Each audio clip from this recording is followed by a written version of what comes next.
answered an ad in the Valley Advocate that was looking for a lead singer for a successful local band, and that's been the last 10 years of my life taken care of for me. From humble beginnings, Northampton's Scott Lawson Pomeroy, the lead singer for the 80s band Orange Crush, has fashioned a successful career in the rough-and-tumble world of rock and roll music.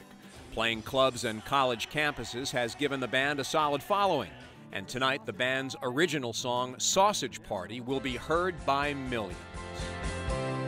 I've been a fan of it since it debuted, and I was enjoying some of the humor, and a lot of the references are 80s references.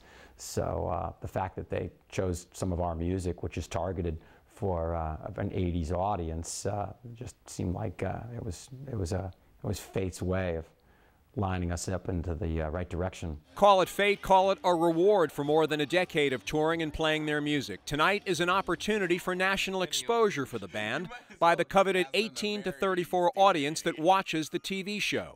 The same audience that shows up night after night to hear Scott and Orange Crush perform. There's still a whole new wave of kids that are into the 80s nostalgia. They embrace the music, clothes, but I love it. It's what keeps us working, and it keeps the whole nostalgia alive.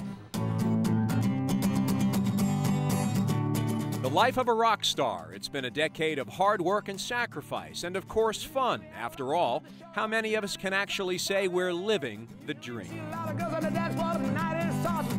Father says, the thing he's regretted is that he didn't do what he loved the most, and he kind of felt like he did what he had to do, and thank goodness he did that, because he raised 3 boys. I'll get up in the evening. Every kid growing up says, I want to be in a rock and roll band. It's probably the last thing that parents want to hear, because they're very protective over their kids. They don't want to see their dreams, crushed and disillusioned. And I managed to stick at it, and it's paid off. And now they look back and they said, we don't worry about you anymore. You can't start a fire without a spark. This gun's for